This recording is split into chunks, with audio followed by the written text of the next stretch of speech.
Without hesitation, Vikir struck again, cleanly severing the orc's leg.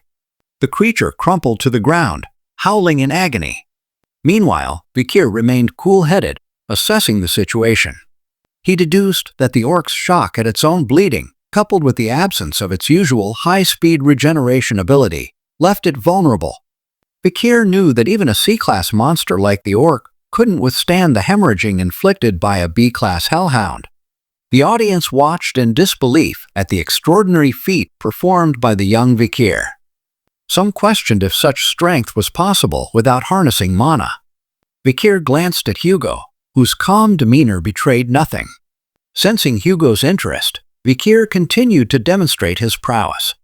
Suddenly, Hugo's eyes glowed, prompting the head butler to exclaim in astonishment, questioning if it was the fabled aura blade. Vikir's sword began to shine with a bright red light as he charged towards the orc, which was trying to stand up. With a quick strike, the aura blade cut through the air and severed the orc's head. Hugo, who was sitting on a nearby chair, was in shock at what he had just seen. The head butler immediately recognized the glow from Vikir's sword as the aura of a low-level sword expert. He congratulated Hugo, excitedly saying that they had just witnessed the rise of a genius, someone unparalleled in all the families of the Empire.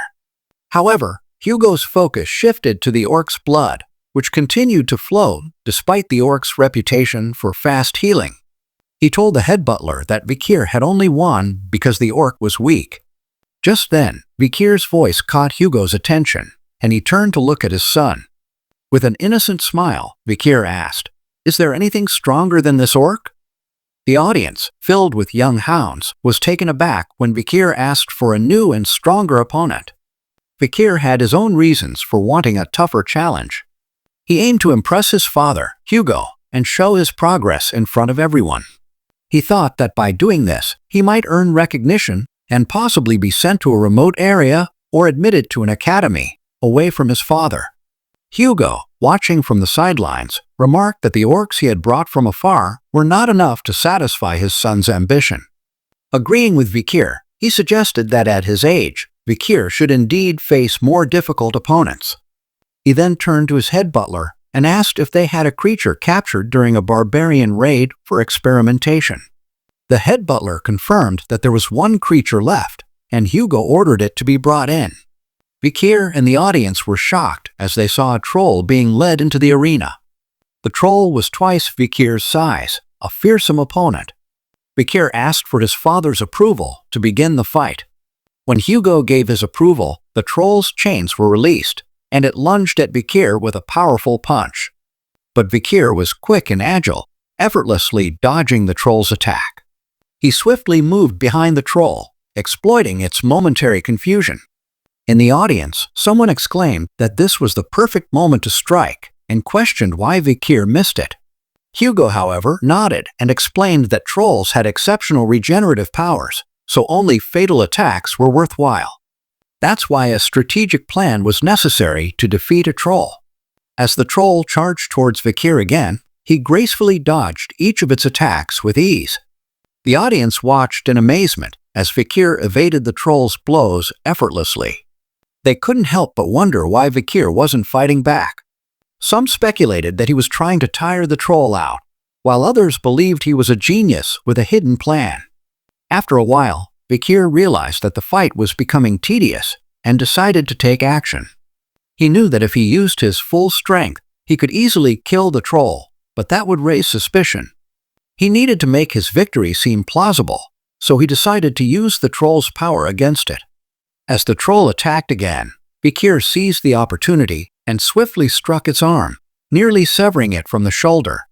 The audience gasped in amazement at Vikir's quick and decisive move. They initially thought he had slain the troll, but soon realized it would recover quickly unless the wound was fatal. Indeed, the troll's wounds began to heal at an alarming rate.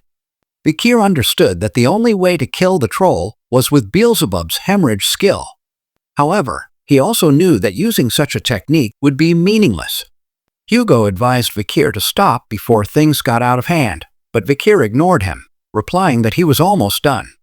He continued, saying that he was on the verge of an epiphany and if he couldn't kill the troll with his next attack, he would give up.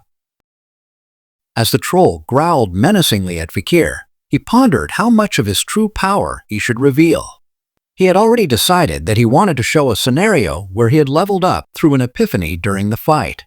However, he was also curious to see how Hugo would react.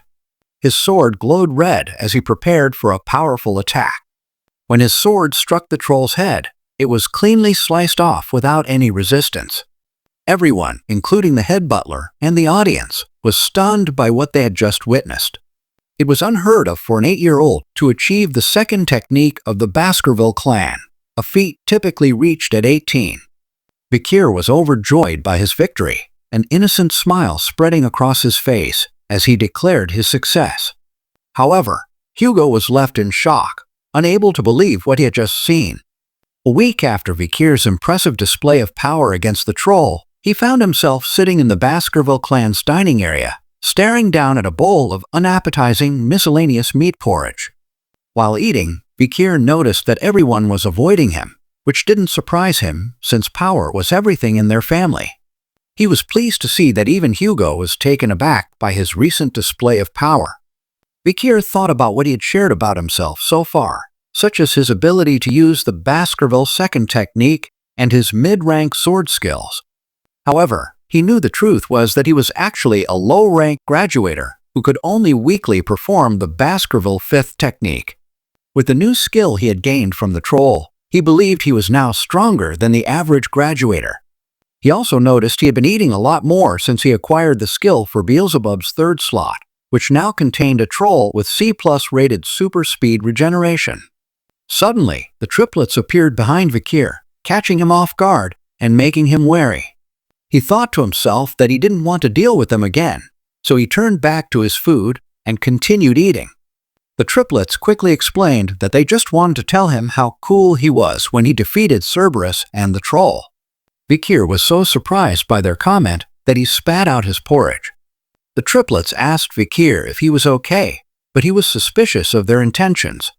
He thought they might be using some deceitful tactic or two-faced strategy. He considered beating them up before thinking it through, but before he could act, the head butler, Barrymore, appeared behind him and called his name.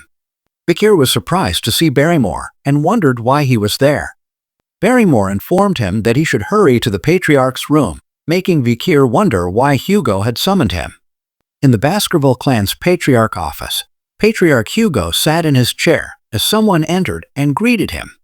It was Adolphe Morgue, the Morgue clan Patriarch by proxy. Hugo acknowledged that it had been a while, and Adolphe expressed hope that the annual event would go smoothly. Hugo assured him that the joint training had always gone without a hitch. Adolphe brought up last year's incident when 2 children, one from each family, were seriously injured.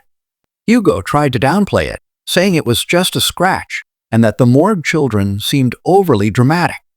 Adolphe retorted that it was because the Morgues were noble and dignified. The Baskervilles and the Morgues used to have a good relationship. The Baskervilles were famous as a sword-wielding clan, and the Morgues were renowned as a mage clan. The past emperor had said that magic and swords complemented each other, leading to the start of annual joint training sessions for children aged 8 to 15. These sessions were conducted in a friendly atmosphere. However, when a ruby mine was discovered between their territories, a conflict arose, resulting in bloodshed. This caused the 2 patriarchs to become hostile towards each other, though they had to continue the joint training sessions as per the emperor's orders. Adolphe Morgue had come in place of his brother to ensure that the event went smoothly. He mentioned to Hugo that he had heard about a supernova appearing in the Baskerville family, a great blessing to the empire. He explained that a rare genius, one born perhaps only once a century, had been born to the Baskervilles. Hugo responded with pride, downplaying the significance by saying it was not a big deal. Adolphe noticed Hugo's reaction and was surprised that Hugo accepted the compliment. Then, Adolphe mentioned that the Morgues also had a genius and called for his sister's daughter, Camus, to enter the room. Camus, a girl with red hair, walked in, and Adolphe introduced her to Hugo as Respigny's daughter. Adolphe turned to Camus and asked if she was going to greet the patriarch. Instead of answering, Camus accused Hugo of being the thief who stole their ruby mine and demanded that he give it back. Hugo did not take the accusation well and glared angrily at Adolphe, questioning the claim.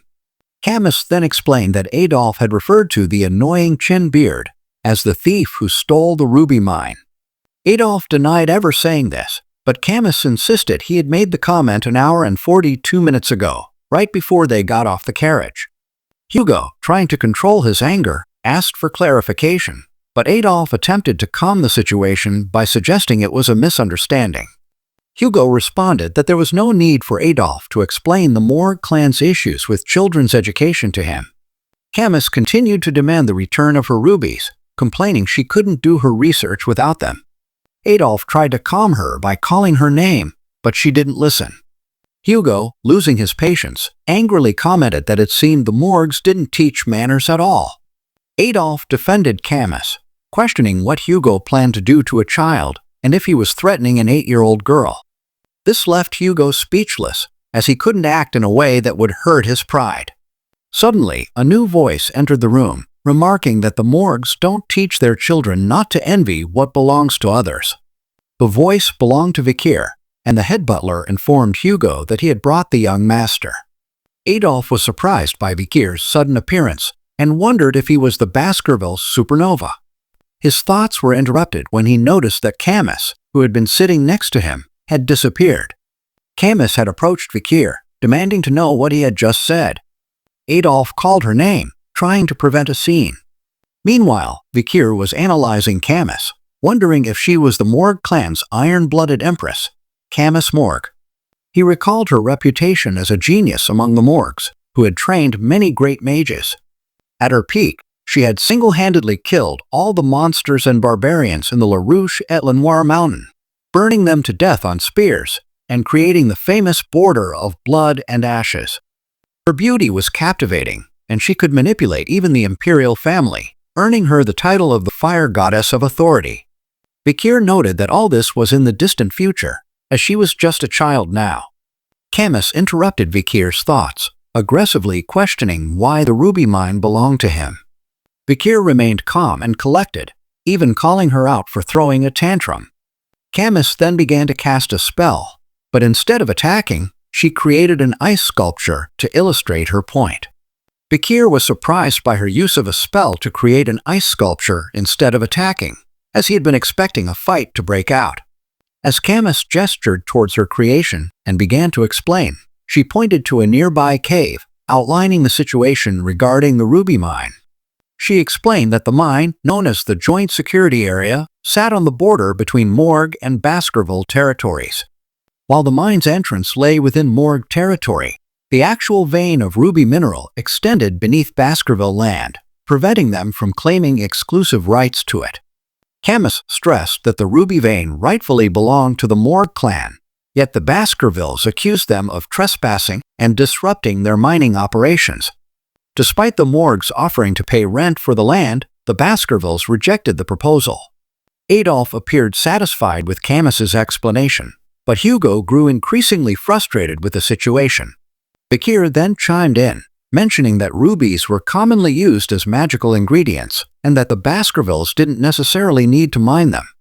However, he also noted that the Baskervilles were not foolish enough to give away their land for a meager sum. Camus was surprised and puzzled by this, questioning why the Baskervilles wouldn't rent out their land if they didn't need the rubies.